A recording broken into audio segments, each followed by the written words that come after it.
ಸ್ವಾಗತ. ಡಿಸಿಸಿ ಬ್ಯಾಂಕಿನ ನಗರ ಶಾಖೆಯಲ್ಲಾದ ಗೋಲ್ಮಾಲ್ ಪ್ರಕರಣದಲ್ಲಿ ಆರೋಪಿಯಾಗಿ ನ್ಯಾಯಾಂಗ ಬಂಧನದಲ್ಲಿರುವ ಬ್ಯಾಂಕ್ನ ಅಧ್ಯಕ್ಷ ಆರ್.ಎಂ. ಮಂಜುನಾಥ್ ಗೌಡರ ನಿರ್ದೇಶಕ ಸ್ಥಾನ ಹಾಗೂ ಡಿಸಿಸಿ ಬ್ಯಾಂಕಿನ ಅಧ್ಯಕ್ಷ ಸ್ಥಾನಗಳೆರಡನ್ನೂ ವಜಾಗೊಳಿಸಿ ಸಹಕಾರ ಇಲಾಖೆ ಆದೇಶ ಮಾಡಿದೆ.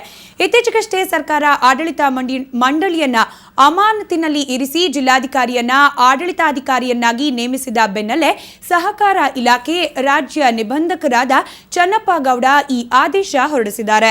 ಇದರಿಂದಾಗಿ ನಿರ್ದೇಶಕ ಸ್ಥಾನ ಕಳೆದುಕೊಂಡ ಕಾರಣ ಮಂಜುನಾಥ್ ಗೌಡ ರಾಜ್ಯ ಅಪೆಕ್ಸ್ ಬ್ಯಾಂಕ್ನ ಅಧ್ಯಕ್ಷ ಗಾದಿಯನ್ನ ಕಳೆದುಕೊಳ್ಳಬೇಕಾಗಿ ಬಂದಿದೆ.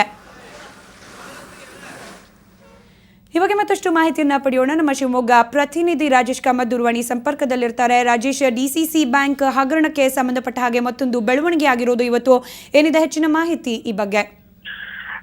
ಸ್ಮಿತಾ, ಏನು ಶಿವಮೊಗ್ಗದ ಡಿಸಿಸಿ ಬ್ಯಾಂಕ್ ನಲ್ಲಿ ನಗರ ಶಾಖೆನಲ್ಲಿ ಒಂದು ಬಹುಕೋಟಿ ಹಗರಣ ಬೆಳಕಿಗೆ ಬಂತು. ಆ ಹಿನ್ನೆಲೆಯಲ್ಲಿ ರಾಜ್ಯ ಸರ್ಕಾರ ದಿನೇ ದಿನೇ ಒಂದೊಂದೇ ಮಹತ್ವದ ಬೆಳವಣಿಗೆಗಳು ಆಗ್ತಾ ಇದೆ, ಒಂದೊಂದು ತಿರುವುಗಳನ್ನು ಕೂಡ ಪಡ್ಕೊಳ್ತಾ ಇದೆ.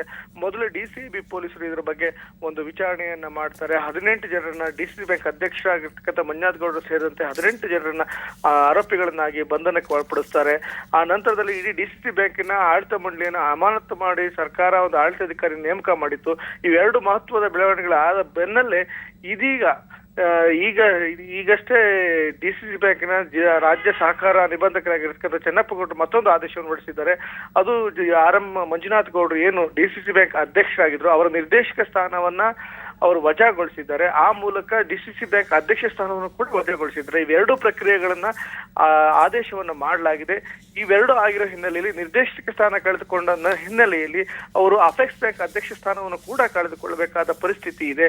ಈಗ ಅವರಿಗೆ ಒಂದೇ ಮಾರ್ಗ, ಆ ಸ್ಥಾನಗಳನ್ನ ಉಳಿಸ್ಕೋಬೇಕು ಅಂತ ಹೇಳಿದ್ರೆ ಹೈಕೋರ್ಟ್ ಮೂಲಕ ತಾತ್ಕಾಲಿಕ ತಡೆಯಾಜ್ಞೆಯನ್ನು ತಂದಲ್ಲಿ ಮಾತ್ರ ಅವನ್ನ ತಾತ್ಕಾಲಿಕವಾಗಿ ತಡೆ ಹಿಡಿಯಬಹುದೇ ಹೊರತು, ಯಾಕಂದ್ರೆ ಈ ಪ್ರಕರಣದಲ್ಲಿ ಅವರನ್ನು ಆರೋಪಿಯನ್ನಾಗಿ ಮಾಡಲಾಗಿದೆ, ಅಪರಾಧ ಇನ್ನೂ ಸಾಬೀತಾಗಿಲ್ಲ ಅನ್ನೋ ಒಂದು ಏಕೈಕ ಕಾರಣ ಕೊಟ್ಟು ಅದನ್ನು ಉಳಿಸಿಕೊಳ್ಳುವ ಪ್ರಯತ್ನವನ್ನು ಅವರು ನಡೆಸಬಹುದು. ಆದ್ರೆ ರಾಜ್ಯ ಸರ್ಕಾರ ಕಾನೂನಾತ್ಮಕವಾಗಿ ಏನೇನು ಸ್ಟೆಪ್ ಬೈ ಸ್ಟೆಪ್ ಮಾಡಬೇಕು ಅವೆಲ್ಲವನ್ನೂ ಕೂಡ ಅದೇ ರೀತಿಯಲ್ಲಿ ಸಾಕ್ತಾ ಇದೆ ಅಂತ ಹೇಳ್ಬೋದು. ಈ ಮಧ್ಯೆ ಸಿಒಡಿ ಪೊಲೀಸರು ನಾಳೆ ಅವರ ಜಾಮೀನು ಅರ್ಜಿಯ ವಿಚಾರಣೆ ಆದೇಶ ಇದೆ.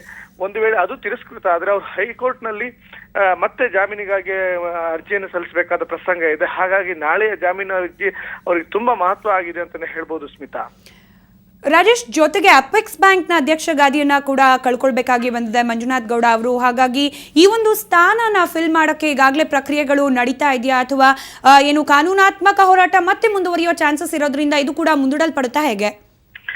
ಸ್ಮಿತಾ, ಏನಂತ ಹೇಳಿದ್ರೆ, ಒಂದು ಯಾವ್ದಾದ್ರು ಸಹಕಾರ ಸಂಘದ ನಿರ್ದೇಶಕರಾಗಿ ಆ ನಿರ್ದೇಶಕ ಸ್ಥಾನ ಇರೋ ಹಿನ್ನೆಲೆಯಲ್ಲಿ ಅವರು ಜಿಲ್ಲಾ ಸಹಕಾರ ಸಂಘಕ್ಕೂ ಕೂಡ, ಅಂದ್ರೆ ಜಿಲ್ಲಾ ಸಹಕಾರ ಬ್ಯಾಂಕಿಗೂ ಕೂಡ ಅಧ್ಯಕ್ಷರಾಗ್ತಾರೆ, ನಿರ್ದೇಶಕರಾಗ್ತಾರೆ, ಆಡಳಿತ ಮಂಡಳಿಗೆ ಬರ್ತಾರೆ.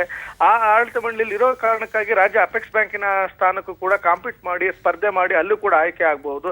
ಆದ್ರೆ ಒಂದು ಮೂಲವಾಗಿರ್ತಕ್ಕಂಥ ಆ ನಿರ್ದೇಶಕ ಸ್ಥಾನವನ್ನೇ ಏನು ವಜಾ ಮಾಡಿದ್ರೆ, ಆದ್ರೆ ಅವರು ಪ್ರಾಥಮಿಕ ಸದಸ್ಯತ್ವನ ವಜಾ ಮಾಡಿಲ್ಲ. ಆ ಪ್ರಾಥಮಿಕ ಸದಸ್ಯತ್ವ ಹಾಗೆ ಉಳಿತದೆ. ಆದ್ರೆ ಅವರು ನಿರ್ದೇಶಕ ಸ್ಥಾನ ವಜಾಗೊಂಡಿರೋ ಹಿನ್ನೆಲೆಯಲ್ಲಿ ಈಗ ಅವರ ಡಿಸಿಸಿ ಬ್ಯಾಂಕ್ ಅಧ್ಯಕ್ಷ ಸ್ಥಾನ ಕೂಡ ವಜಾಗೊಂಡಿದೆ. ಅದು ಆಟೋಮೆಟಿಕ್ಲಿ 1 by 1 ನಾಳೆ ಕೂಡ ಅವರ ಅಪೆಕ್ಸ್ ಬ್ಯಾಂಕ್ ಅಧ್ಯಕ್ಷ ಸ್ಥಾನ ಆಟೋಮೆಟಿಕ್ಲಿ ಅವ್ರು ಕಳ್ಕೊಳ್ಬೇಕಾಗುತ್ತೆ. ಹೀಗಾಗಿ ಅವರ ಒಂದು ಅಧ್ಯಕ್ಷ ಸ್ಥಾನ ಇದುವರೆಗೂ ಏನೇನು ಉನ್ನತ ಹುದ್ದೆಗಳನ್ನು ಆ ಸಹಕಾರ ಸಂಘದ ಮೂಲಕ ಪಡ್ಕೊಂಡಿದ್ರು ಅವೆಲ್ಲವೂ ಕೂಡ ಕಳೆದುಕೊಳ್ತಾರೆ ಒಂದೆಡೆ. ಆದ್ರೆ ಇನ್ನೊಂದೆಡೆ ಅವ್ರನ್ನ ಈಗ ಸಿಒಡಿ ಪೊಲೀಸರ ತನಿಖೆ ನಡೀತಾ ಇದೆ ಇಡೀ ಪ್ರಕರಣದ ಹಿನ್ನೆಲೆಯಲ್ಲಿ. ಆ ಪ್ರಕರಣದ ಏನು ನಾಳೆ ಕೂಡ ಜಾಮೀನು ಅರ್ಜಿಯನ್ನ ಅವರ ಆದೇಶ ಜಿಲ್ಲಾ ನ್ಯಾಯಾಲಯದಲ್ಲಿ ಆದೇಶ ಆಗ್ಲಿಕ್ಕಿದೆ. ಆ ಸಂದರ್ಭದಲ್ಲಿ ಮತ್ತಷ್ಟು ಅಬ್ಜೆಕ್ಷನ್ ಏನಾದ್ರು ಏನು ಪಬ್ಲಿಕ್ ಪ್ರಾಸಿಕ್ಯೂಟರ್ ಹಾಕಿದ್ರೆ ಆ ಹಿನ್ನೆಲೆ ಅವ್ರ ಜಾಮೀನು ಅರ್ಜಿ ವಜಾಗೊಳ್ತು ಅಂತ ಹೇಳಿದ್ರೆ ಅವ್ರು ಹೈಕೋರ್ಟ್ ನಲ್ಲಿ ಅದು ಬೇಲೆ ಅಪ್ಲಿಕೇಶನ್ ಹಾಕಬೇಕಾದ ಅನಿವಾರ್ಯತೆ ಉಂಟಾಗುತ್ತೆ. ಈ ಹಿನ್ನೆಲೆಯಲ್ಲಿ ಮತ್ತಷ್ಟು ಕಾನೂನಿನ ತೊಡಕನ್ನು ಅವ್ರು ಎದುರಿಸಬೇಕು ಮತ್ತು ಸಾಕಷ್ಟು ಸಂಕಷ್ಟದಲ್ಲಿ ಇರಬೇಕಾಗುತ್ತೆ. ಈಗಾಗಲೇ ಸಹಕಾರ ಇಲಾಖೆ ಆಡಳಿತ ಮಂಡಳಿಯನ್ನು ಅಮಾನತುಗೊಳಿಸಿದ ಹಿನ್ನೆಲೆಯಲ್ಲಿ ಇಡೀ ಡಿಸಿಸಿ ಬ್ಯಾಂಕಿನ ಆಡಳಿತ ಮಂಡಳಿಯ ಯಾವ ನಿರ್ದೇಶಕರು ಕೂಡ ಕೆಲಸ ಮಾಡುವ ಹಾಗಿಲ್ಲ. ಸಿಒಡಿ ಅವರ ಸಿಒಡಿಯ ತನಿಖೆಗೆ ನ್ಯಾಯಸಮ್ಮತವಾದ ಮತ್ತು ನಿಷ್ಪಕ್ಷವಾದ ತನಿಖೆ ನಡೆಸಲಿಕ್ಕೆ ಎಲ್ಲಾ ಅವಕಾಶಗಳನ್ನು ಕೂಡ ಈ ಮೂಲಕ ಆಡಳಿತಾಧಿಕಾರಿ ನೇಮಕ ಮೂಲಕ ಸರ್ಕಾರ ಮಾಡಿಕೊಟ್ಟಿದೆ. ಡಿಸಿ ವಿಪುಲ್ ಬನ್ಸಾಲ್ ಅವರು ಈ ಪ್ರಕ್ರಿಯೆಯಲ್ಲಿ ತೆಗೆದುಕೊಂಡಿದ್ದಾರೆ. 28 ಶಾಖೆಗಳ ಮೇಲೆ ನಿಗಾ ವಹಿಸಿ ಅಲ್ಲಿರ್ತಕ್ಕಂಥ ಎಲ್ಲಾ ಏನಾದ್ರೂ ಹಗರಣಗಳು ಅವ್ಯವಹಾರಗಳು ನಡೆದಿದ್ರೆ ಅವೆಲ್ಲವನ್ನೂ ಕೂಡ ತನಿಖೆಗೆ ಒಳಪಡಿಸಲಿಕ್ಕೆ ಅನುಕೂಲವನ್ನು ಸರ್ಕಾರ ಈಗಾಗಲೇ ಮಾಡಿಕೊಟ್ಟಿದೆ. ಸ್ಮಿತಾ, ಧನ್ಯವಾದ ರಾಜೇಶ್ ಕಾಮತ್, ತಮ್ಮೆಲ್ಲ ಮಾಹಿತಿಗಾಗಿ.